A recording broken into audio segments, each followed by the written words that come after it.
Members of the DFW Refugee Outreach Services and community leaders joined together today to condemn the targeting of Afghan refugee communities by the Trump administration and ICE.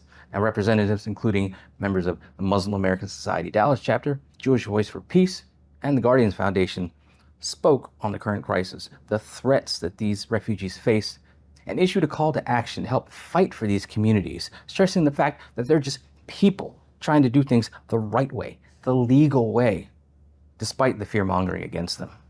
In their own words, I wanted to ask some of these Afghan refugees to join us today, to speak and be a part of this press conference. Unfortunately, every single one of the Afghan refugees that we spoke to was too afraid to come and speak, too afraid of retaliation, too afraid that standing at the microphone might cost them their job, their status, their safety, their family's safety.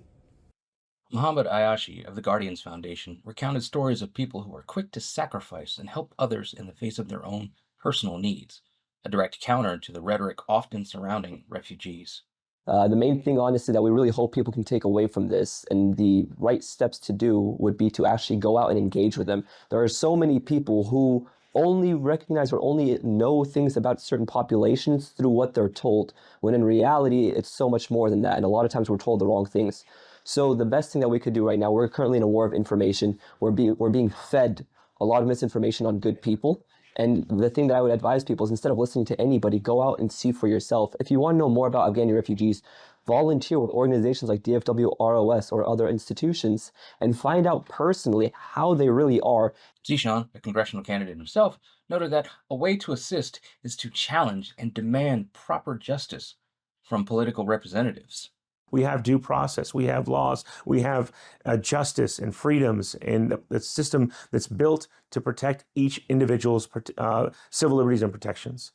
So as a nation, we have to defend those who are most vulnerable. Those that are most vulnerable are these refugees. Please help DFW Refugee Outreach Services as much as you can in any way that you can. And more importantly, and most importantly, please support legal organizations that are fighting the horrible things that are happening, and reach out to your elected officials. Tell them this is wrong. That is your way to make a difference.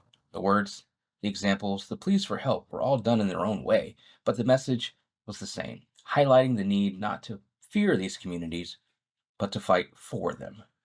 I'm BJ Lewis with Context Corner.